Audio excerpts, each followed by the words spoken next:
Ani bir şey.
All dear guests, now fifth session of our Congress is starting. Now, firstly, we will. Firstly, we will. We will.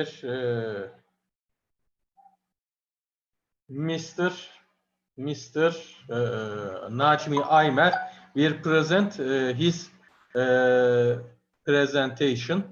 Now, for this reason, he sent us a video and we will share this video with you. Video. Şuradan ekran paylaşımı.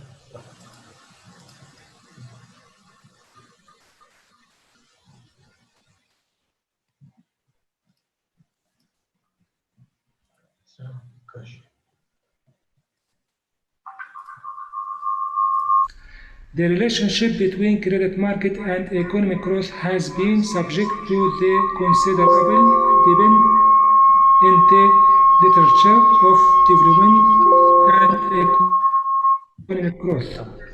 Therefore, the study focuses on showing the impact of the development of the banking sector and the stock market on economic growth.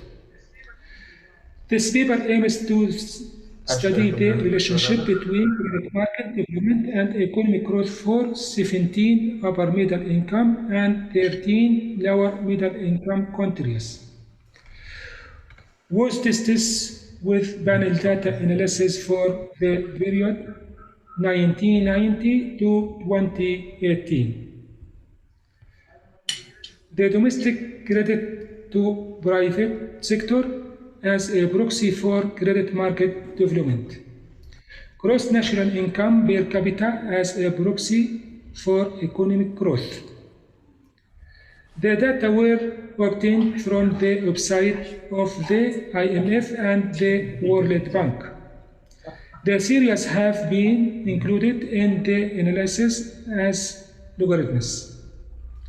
First, stationary of variables has been tested, and then configuration of model variables has been surveyed with Bedron and Cow panel data configuration test.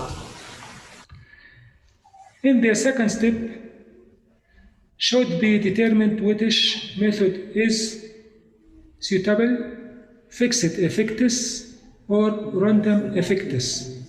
To estimate the panel data in this stage, we use the Hussman test. Using Toda Yumamu to causality 1995, according to causality test, we found a positive and significant relationship between credit market development and economic growth for the two groups of states for Western powers in Africa. The problem of security and international terrorism has been one of the most appealing problems in recent decades. In the name of the fight,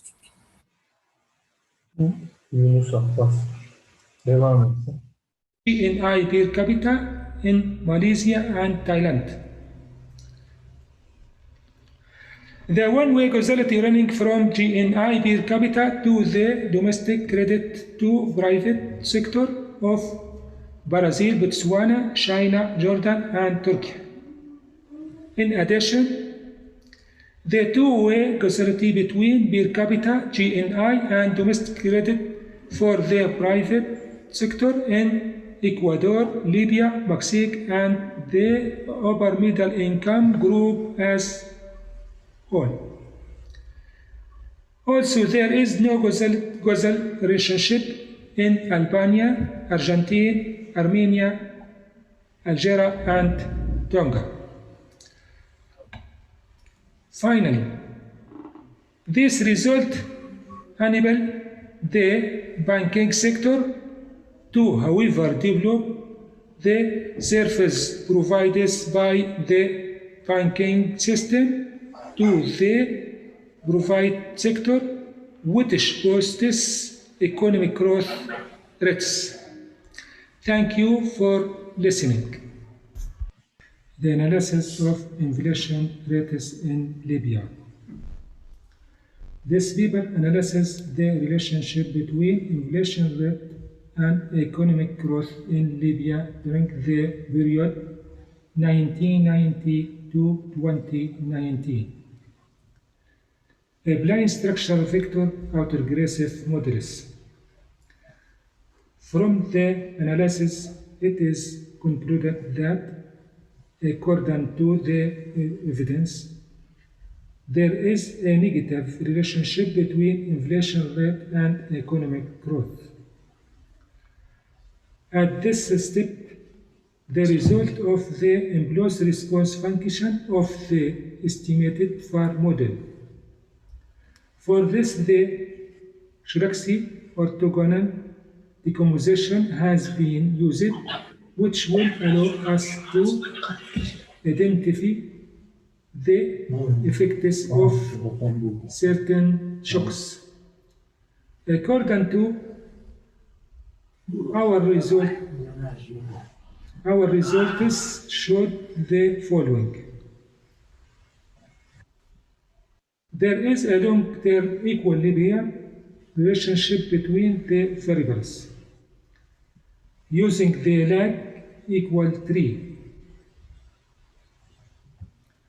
Through the analysis of the impulse response, we found the response of the fluctuation in the inflation rate to the fluctuating GDP per capita during the first 3 years of the shock. And after that, it had no effect until the end of the period.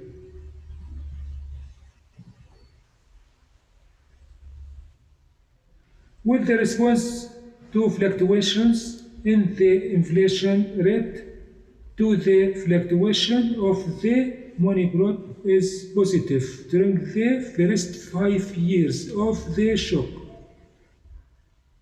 And after that, it had no effect until the end of the period. Various decomposition refers to the decomposition of a mean square error of quantitative shocks into the contribution of each variable in the system. And the result of variance decomposition, a 10-year period is chosen for the variance decomposition analysis. In the first year, 99% of inflation fluctuation were explained by his own tributes. After that, it decreases to 54% in the 10th year.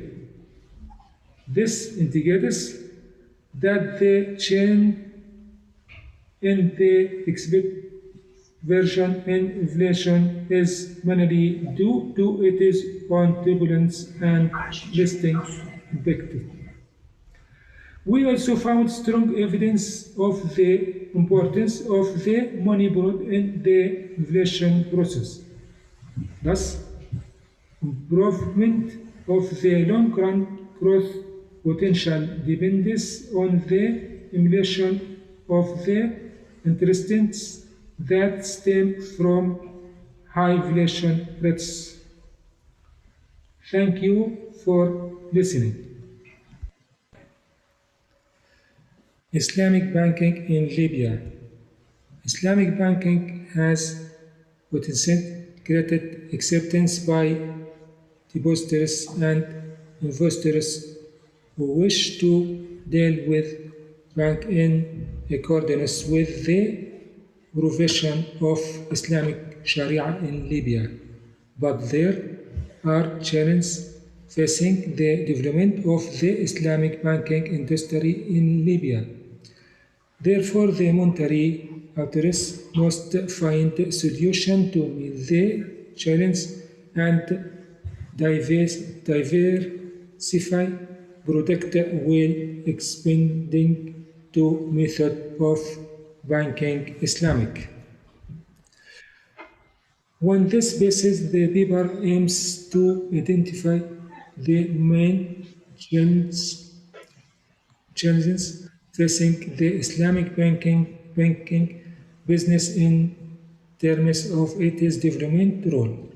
The paper showed one of the most important challenges facing Islamic banking in Libya. First, a challenge at the interior level of Islamic banks, and this challenge included the legal and institutional framework for bank and the field of expertise and training. Second, a challenge at the level of the amounts elected for financing, and this challenge included. Third, a challenge at the level of financial derivation used, and this challenge includes. Thank you for listening. The direction of causality between economic growth and financial development in upper medium income countries. The aim of this study is to explore the relationship between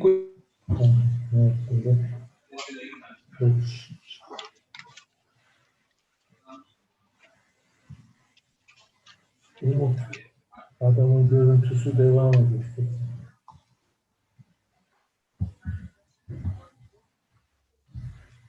Şurada bitti sandım. Buradaki görüntüyü kapat dedi. Bu evet. En son onu verdim. Bir dakika sonra.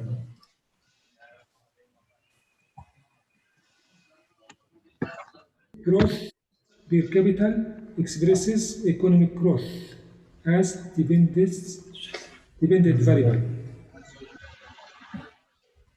Domestic credit to the private sector as percent GDP. Domestic credit provided by the financial sector as percent GDP and general government final consumption as percent GDP as independent variables. The results confirm that domestic credit to private sector and broad money have a positive effect on economic growth. One-way causality running from economic growth to financial development in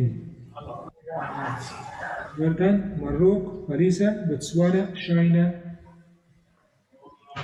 Guatemala, Uruguay, Peru, and Thailand.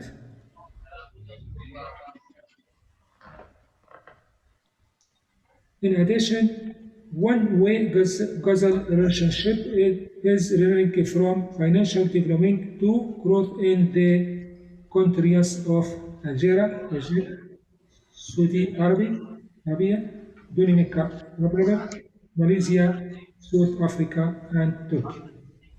In addition, there is no causal relationship with Oman, Tunisia, Brazil, Russia, and Mexico. Thank you for. Bitti mi?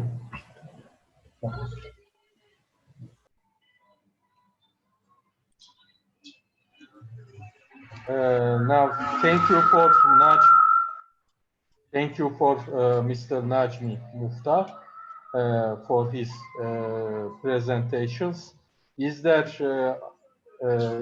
any question to Mr. Najmi? I see that there is not any question.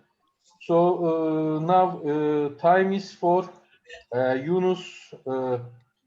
Just look at Yunus Abbas. Is Yunus Abbas? I see Mr. Yunus Abbas here. Yunus Abbas. Can you unmute? Okay. Can you open your microphone? Mr. Yunus Abbas, can you open your microphone?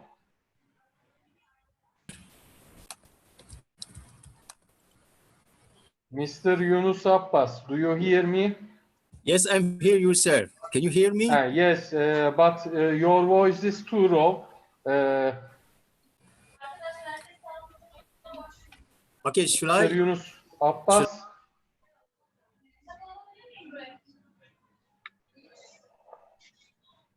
Hello, can you hear me, sir? Your voice is too low. We cannot hear. Okay, 1 minute, sir. Just 1 minute. You're okay now. Now we can hear. Now it is okay.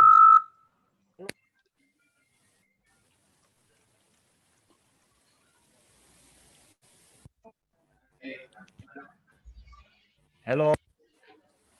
Hello.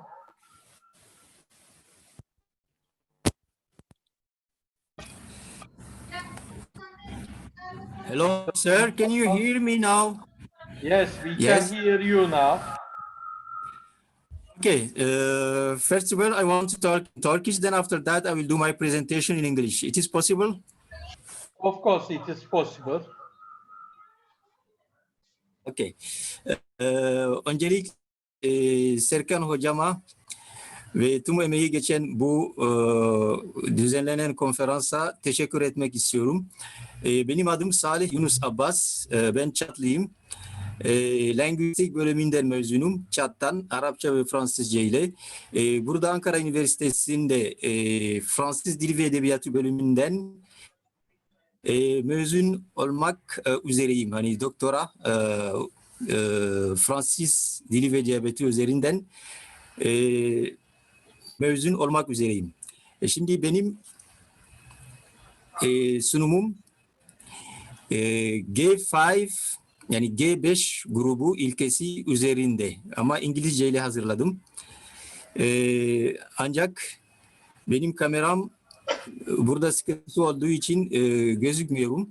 Yani direkt okuyacağım. Daha sonra da sunumu size göndereceğim hocam. Olur mu? Okay, it can be. Okay. Okay. So, just 1 minute.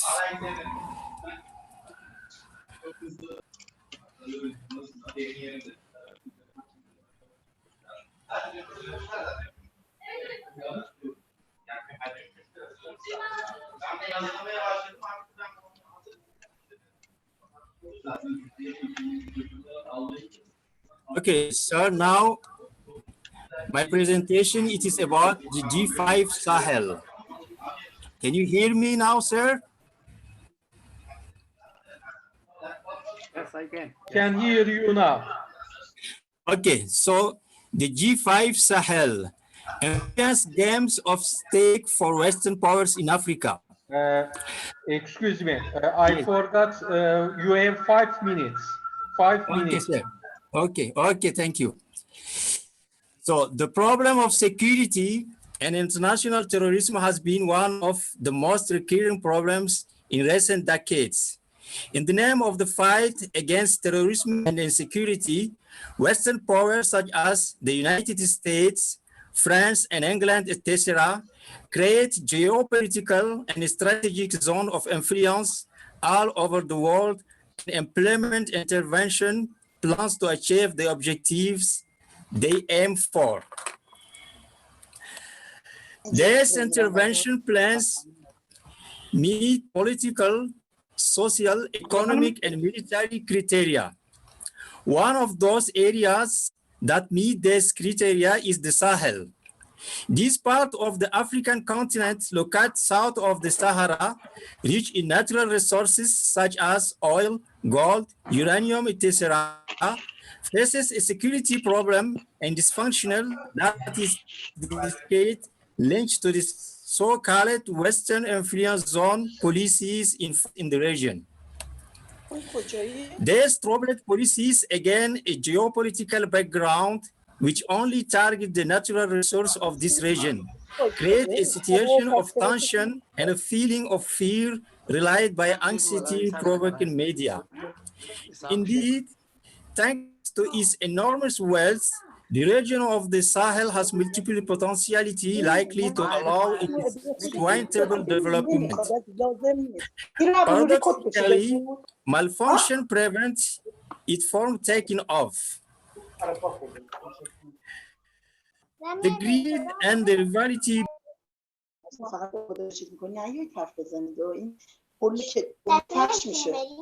Sorry. Greed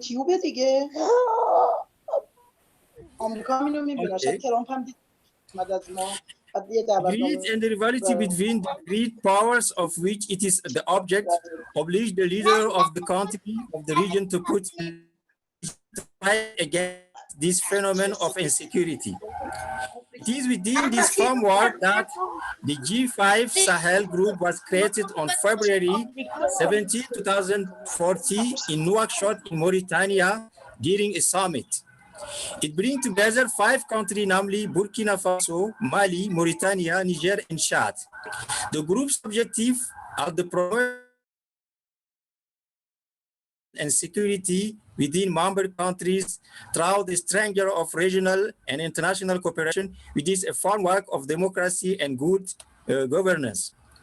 It should also noted that the G5 Sahel countries are all former French colonizers, and as such, the Western power, France in the lead, create intervention mission under the aegis of the United Nations, such as the United Nations mission in Mali, the Balkan Force in Chad, to support the offer of member country. But behind this called peace support mission lie veiled objective. Development partners such as the World Bank and Islamic Development Organization interest in this region finance this so-called peacekeeping mission in the region. These are a challenge that the G5 Sahel must meet in order to achieve a more constricted and balanced.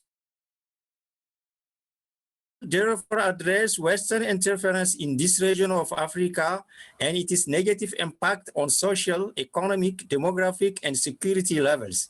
It is also emphasizes the positive initiative emanating from African actors and which are likely to achieve the objective targeted by the G5 Sahel countries. Thus, 12,000 UN peacekeepers, 4,000 and 1,500 French soldiers are deployed to fight against armed terrorist group. In total, more than 25,000 soldiers are engaged in this region. But despite the massive presence of local and foreign army, terrorist groups are still rife.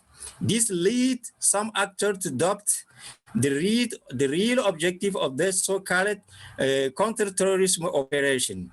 In conclusion, we can say that behind that for the effort of the G5 Sahel give tangible results, the French army has committed itself in this region must withdraw and give way to a force only African under the age of the UN.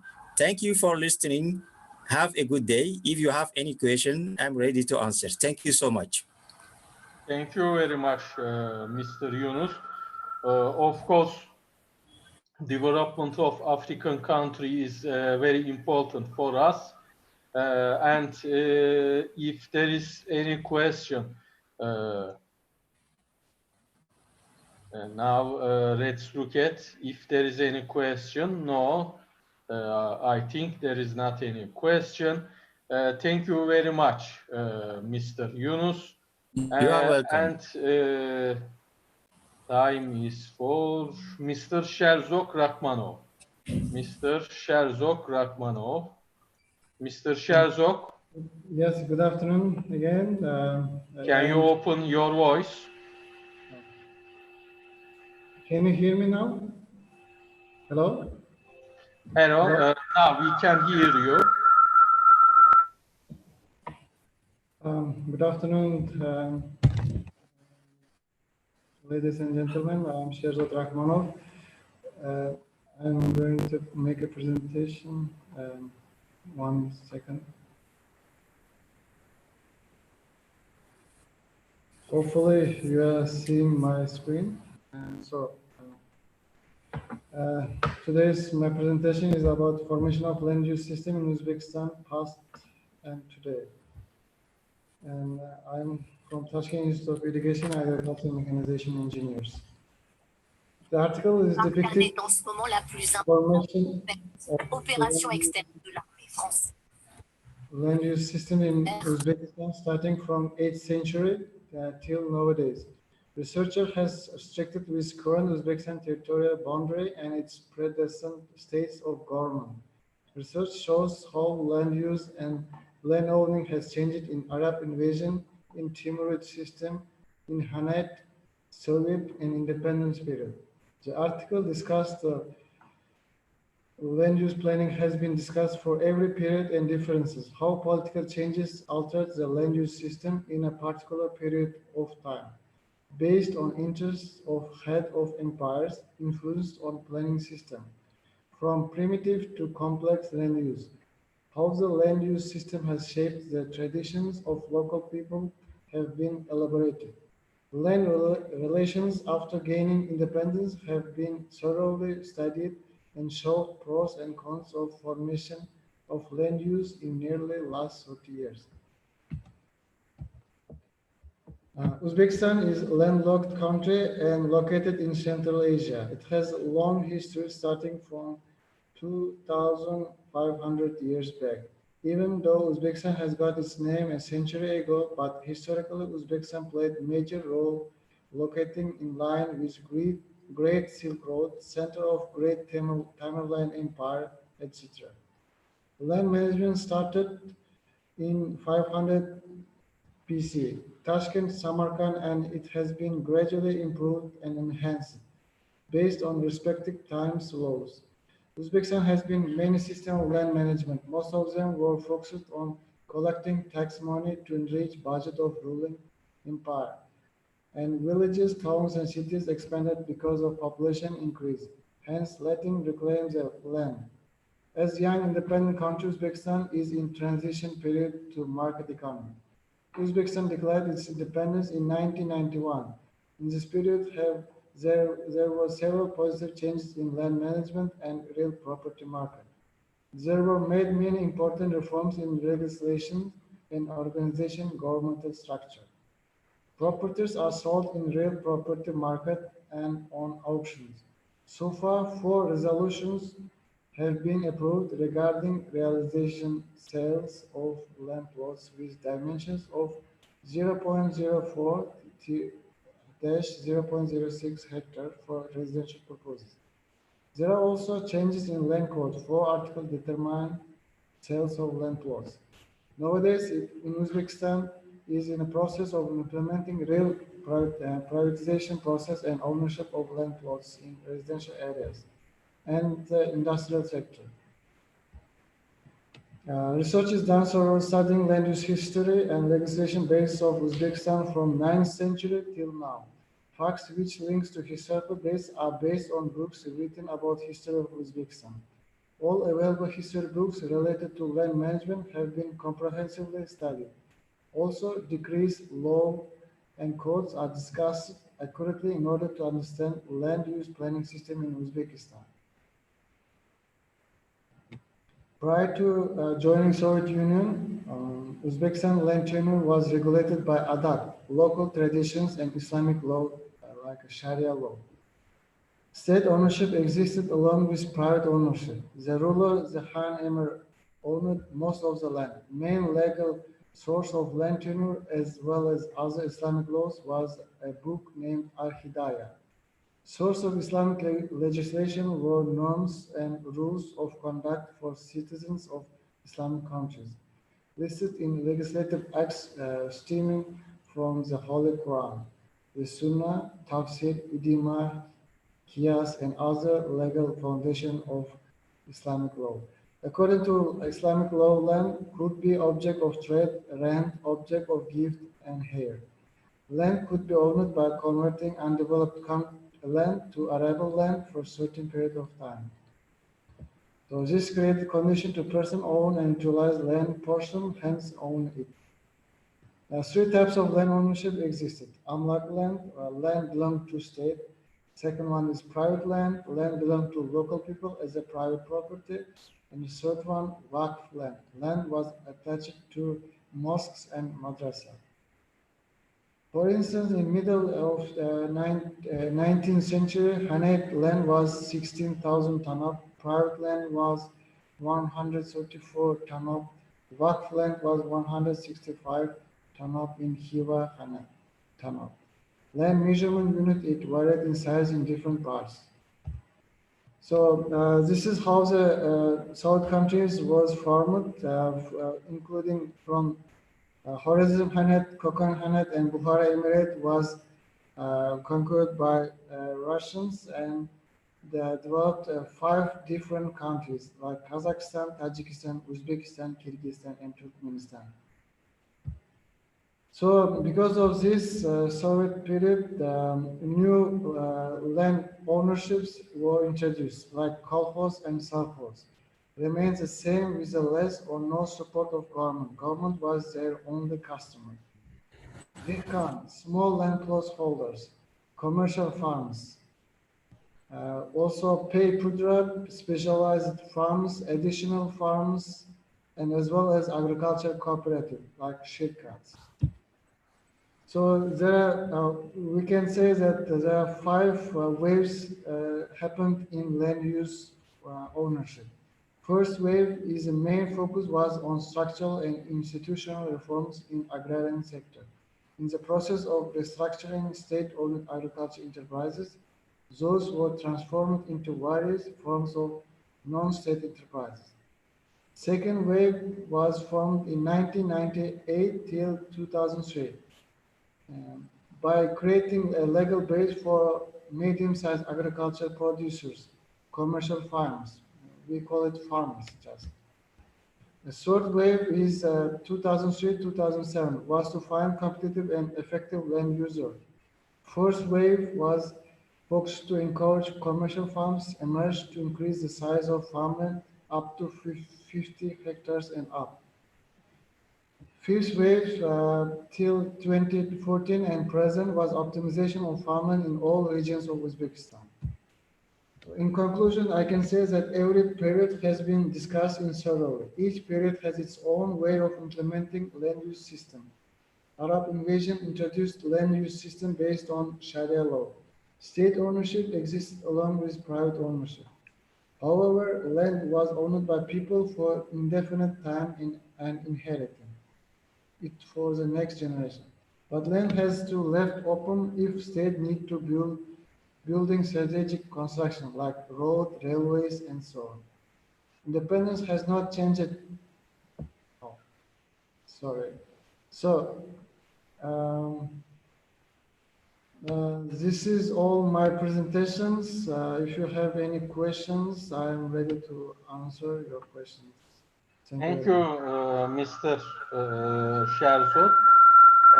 And is there any question, first of all, I want to ask? I think that there is not any question. And Mr. Mohsan is here. He is not here. Mr. Mohsan. Mr. Mohsan.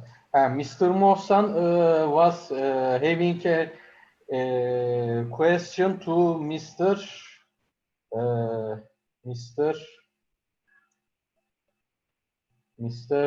Yunus Abbas. Mr.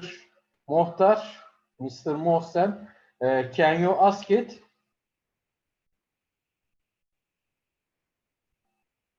Mr. Mohsen? Mr. Mohsen asks what is the solution to Mr. Yunus, but it was rate because I see rate, therefore I couldn't ask it. Mr. Yunus.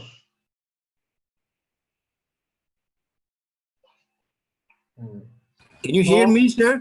Our next presentation is Professor Dr. Amir Ahmet. Now, Professor Dr. Amir Ahmet, time is you. Please do it in 5 minutes.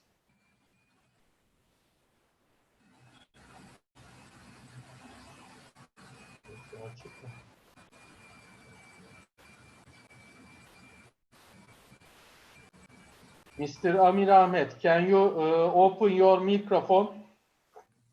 Okay. Can you hear me now? Can you hear me, please? Yes, we can hear you. Okay. Thank you. Actually, thank you very much, Mr. Srikanth. My name is Amir Ahmed Khodo. I'm a postdoctorate student working at Karapuki University, and this is my paper. The name of the paper is "Role of NATO in Peace Building in Afghanistan: A Case Study." So, I will continue by. Sorry, that how should I continue on second page? So can you hear me, or should I go? Okay. So go to the first page. So my presentation belongs the introduction, starting from the introduction, that after the 9/11 attacks on the United States, along with the United States, along with the NATO forces, came into the Afghanistan to rescue Afghan government on its request, because Afghan government has requested the United States to help him. That's why after the attacks of 9/11, NATO, along with NATO and US, means they both came into the Afghanistan to save the Afghan people. The post 2014 presence in the US and NATO in Afghanistan provided that the political, financial, technical support before this one, after that one, during the post 1914. United States and NATO both provided the political and financial technical support, because at that time Afghanistan was not in position in a better position of the political as well as the financial and technical. So they came for the three types, that the political, financial, and technical support to maintain the Afghan institutions, enable them to assuming the responsibility of the security in Afghanistan, because Afghanistan was very weak state during that time. So they started helping them. So in mid 2012, at least 28 NATO and 22 non-NATO member allies participated, and they made it ISAF. Means it's ISAF. We call it ISAF. So ISAF means it is the International Security Assistance Force.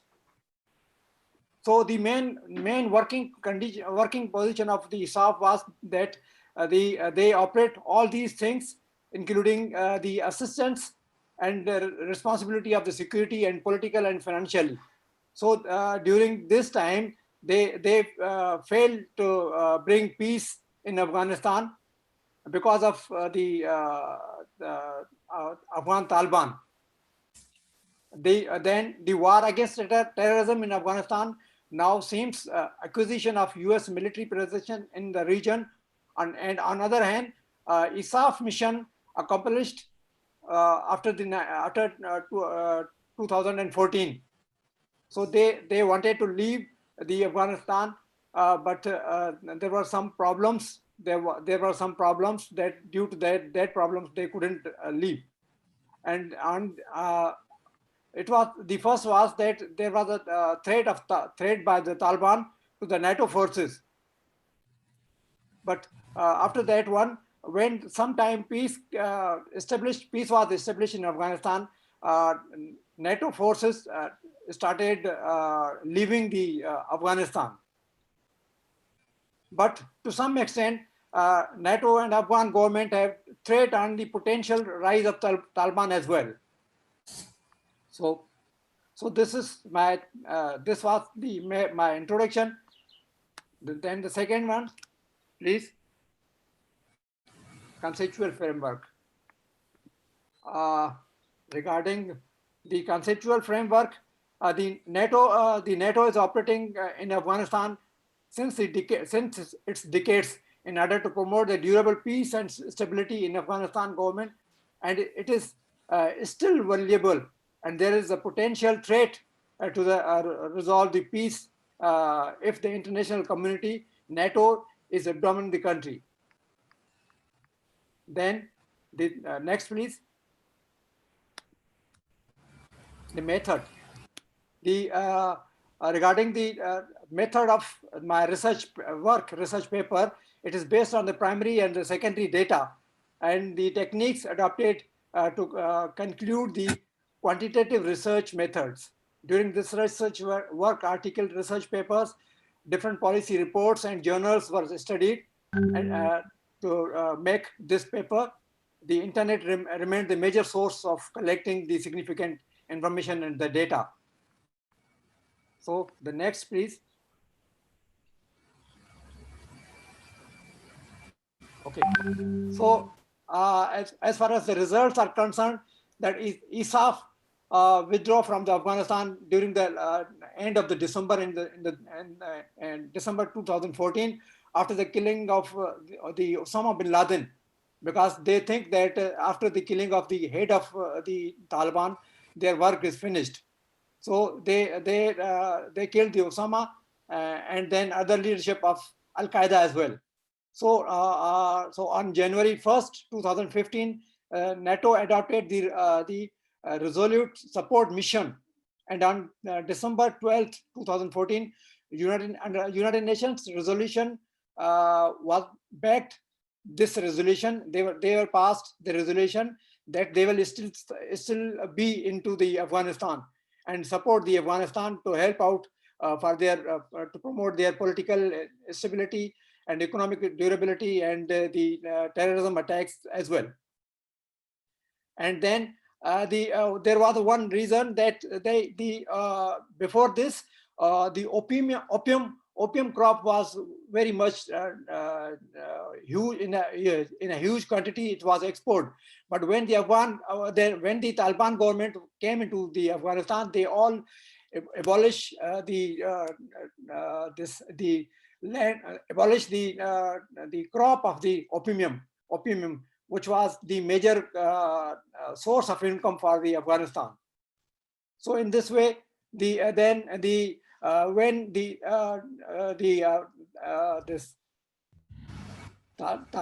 Taliban and Al Qaeda was destroyed from the Afghanistan, then ISAF then another thing was emerged. Then ISIS or the ISIL in Afghanistan. It suggests the country is still in safe haven for the non-state actors, because ISIS was the major threat for the not for only for the Afghanistan but for the whole world, especially the Middle East area. Then they have also the threat that ISIS may launch the belligerent activities in the collaboration with the Taliban. So they still think that Taliban can be the major threat at any time, not only in Afghanistan but for the whole surrounding areas in South Asia and Middle East, including Middle East. So it was this was the combination. This combination of ISIS, and Taliban can create the trouble for the Afghanistan and for the Middle East as well. So that's why this NATO and NATO is still there, working there for the rehabilitation of the Afghan government and Afghan army. They are making the Afghan people economic strength and helping the Afghan people in their to strengthen their political as well as the economic of Afghanistan. Next, please. So at the end, it is a conclusion. So I think that the coup of the government threat to the combat the insurgency, and the Afghan government can not only rely on the external and internal military support, but to come up to the economic self-sufficiency. It means the military support and the economic support from the NATO to the Afghanistan is still in progress. So that's why, because of that, so 90% of the opium products which was exported by the Afghanistan before this one, and due to the Taliban government, 90% of the opium was destroyed. So this was an economic issue for the Afghan government. So that's why NATO is still over there, and hope so the Afghan government, because NATO still think that these Taliban can exist at any time and can be in the government at any time, can be raised in any time.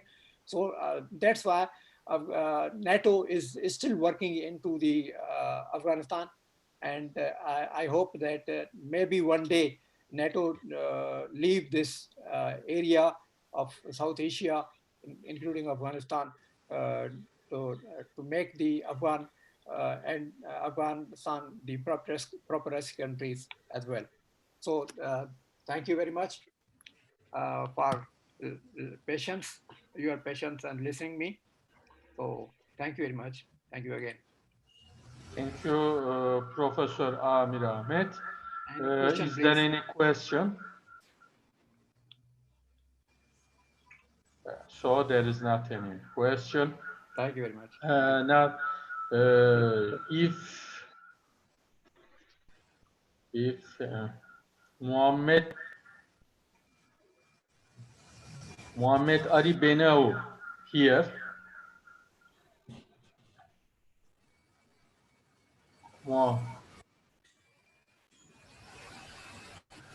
Yes, Muhammad Ali Ben Matuk. Muhammad Ali Ben Matuk is here. No, he is not here.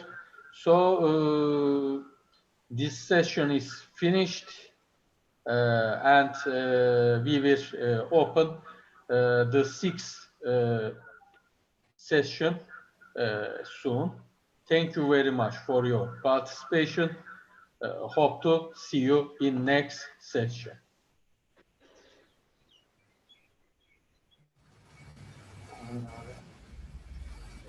And